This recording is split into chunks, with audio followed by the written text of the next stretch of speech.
Hello, I'm Matthew. I'm going to take you through a quick update of my Q1 for my business. This is a very lazy video, and from now on they will only be videos like this because these videos are now for me. They're not for you guys, so sorry, sucks to be you or something. Last quarter, I said my goal for Q1 was 300K in revenue. I blew past that. I did 340K.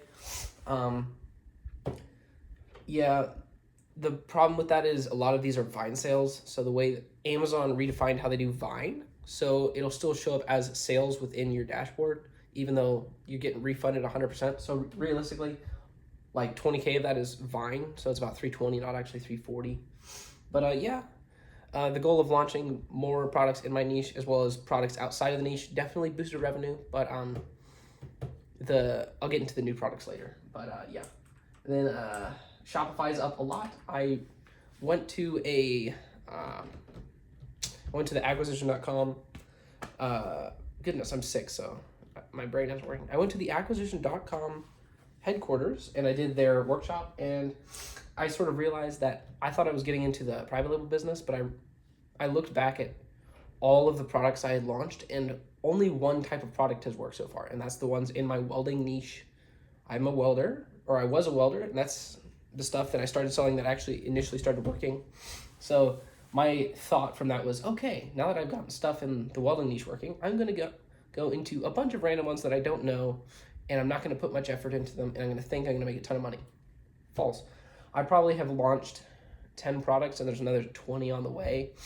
Of those 10 products, maybe one is working that I'm going to keep. More than that have worked, but it's like, if it runs a 10% margin, I'm not going to keep it, especially when it's small, low ROI, a lot of maintenance. I'm not going to keep it. I'm just going to get rid of it. So one of those I might keep, but that's not even a guarantee.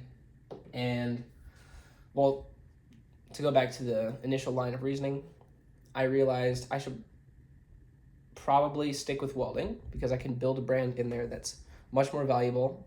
I can actually stick with the thing and make a lot more money, because guess what? That's what actually is making money in the business. Everything else is losing money. So why not just focus on the thing that makes money? Duh.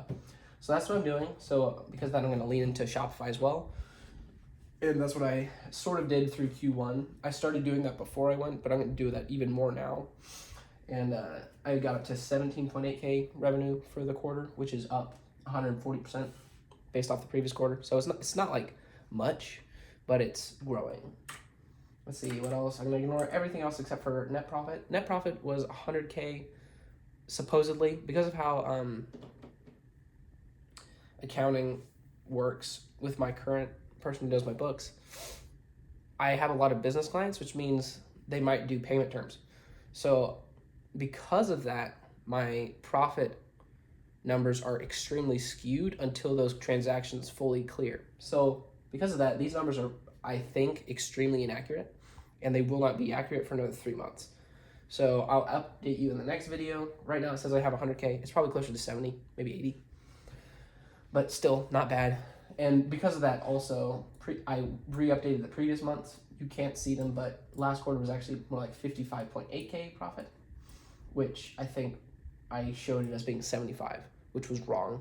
Apologies. I'm not going to go back and fix that though. Let's see. You guys have a screen. I'll throw up a screenshot of this for you guys to see. You can go through whatever you want. I'm not going to talk through it all.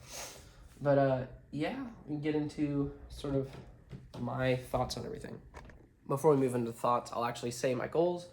Next year, next quarter, so Q2 of 2024, I'd like to do 450K in revenue and 120K in net profit. And I mean true net profit after the delays.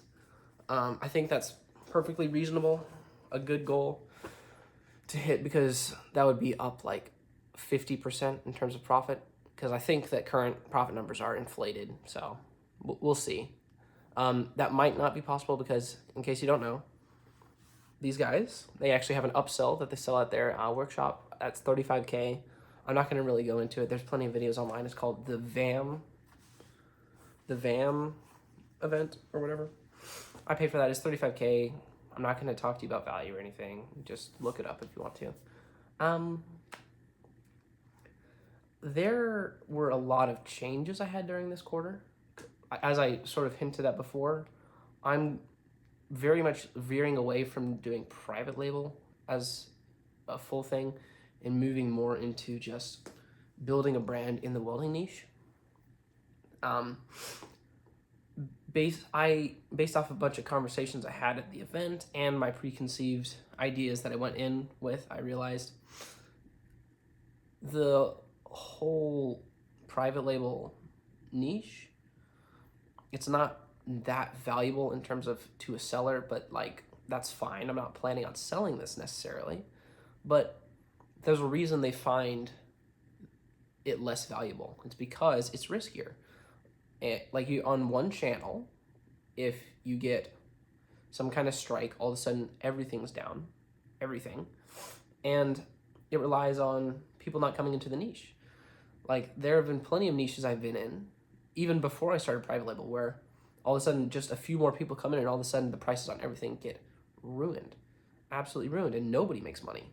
And all of a sudden it only works if you have a consistent way of launching tons and tons and tons and tons of products, which essentially just eats up all your cash flow. Because guess what? There's not an infinite number of high ROI, high cash flow products that exist out there. There's most of these are going to be very much cash intensive. So that's one of the reasons I veered away from it. Also, just that's what has been working. That's the only thing that has worked, welding products so far. So why on earth would I veer away from the thing that's working? Let's just do more of what's working. So that's what I'm going to do. I have a long list of things that I'm going to be doing. Like, for example, I've gotten a Google agency I'm going to be using to scale up Shopify Google ad spend. They're not doing great right now, but I'll keep you updated in the next video. But if they're not doing amazing, I'm going to see if that's just because of initial turbulence. Like I haven't even been with them for a month, so can't tell. I also got a very expensive, I don't know what normal price is. If you guys have an SEO agency, let me know. But I'm paying a bit over $4,000 a month for an SEO agency. Based off the numbers that they've shown, they think that they can add another $100K a month in revenue through Amazon, through Google SEO. I think that's a bit pushing it, but the thing is they ROI at like $20K a month. And based off what they showed me and what we already knew, I think that's very reasonable. So they should be able to add a minimum of $20K a month in the next 6 months. So that should be worth it, but it'll take time to ROI. But yeah, those are the main changes I've done. Change the whole business is what it is. But right now, I am dealing with some problems that I'm wanting to solve, and I'm open to ideas. So right now, two main things. One, stock. I have an issue keeping stock in because I find myself like I have a perfect amount of stock and then I start selling more. So then I have to order significantly more. But then there's delays. There's always delays. Like the only thing that seems to be consistent is delays. So then I'm out of stock and then I start selling fewer. Then it takes a time to ramp back up. And so I have issues where I'm bouncing in and out of stock on some products. And the way I've decided I'm going to fix it is not to become fancy with logistics, but actually just to brute force it. So I'm going to be ordering 8 months of inventory at a time.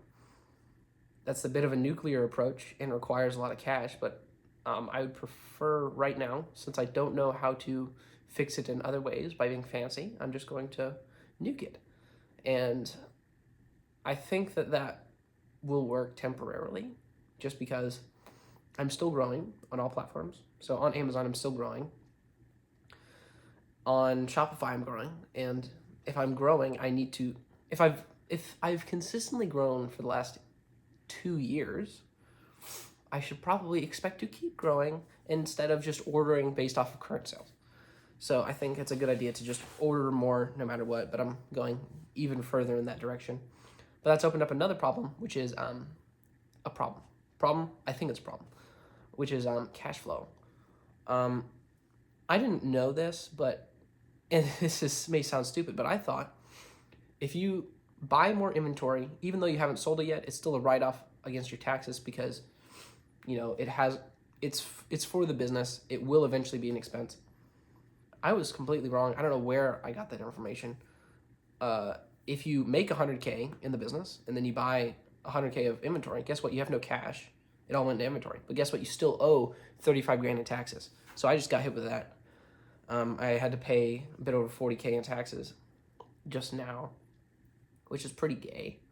But I need to know that for future. Like, I need to have a way of cash flowing. I don't want the only cash I take out being a third of, like, 1/3 of all profit being only taken out for taxes.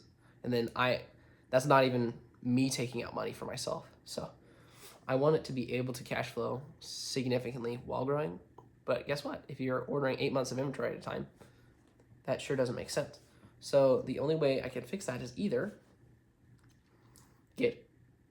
my thoughts are get really good payment terms. So meaning I don't pay for inventory until much later, thus reducing how much cash is stuck in that inventory by a month or two. I could get fancy with inventory management, like learn the ins and outs of logistics so that I have less inventory in the pipeline. That one I'm not so sure about because, what happens when there's a big global problem or like a ship sinks. I want to have margin for error, so I'm not as big a fan of option 2. And option 3 is get ROI up. So just meaning if I sell a $10 item for $50, in order to get the ROI up, I either need to sell it for more or get it for less. So right now I'm gonna try and get it for less. It looks like that's possible. So I'm gonna try to get ROI up because the future avenues I want to take for this business are extremely cash intensive and I need a lot of cash. So having ROI higher is going to be a huge help in the future.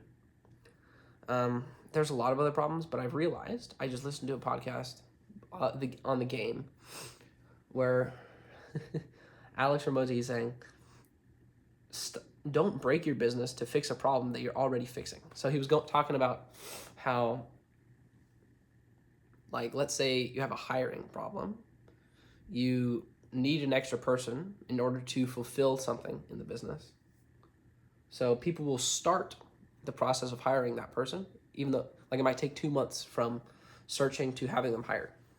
And during that time, they'll see that it's still broken. And instead of just waiting for that person to be hired and be in the role, they think that they need to change something else, thus causing more problems.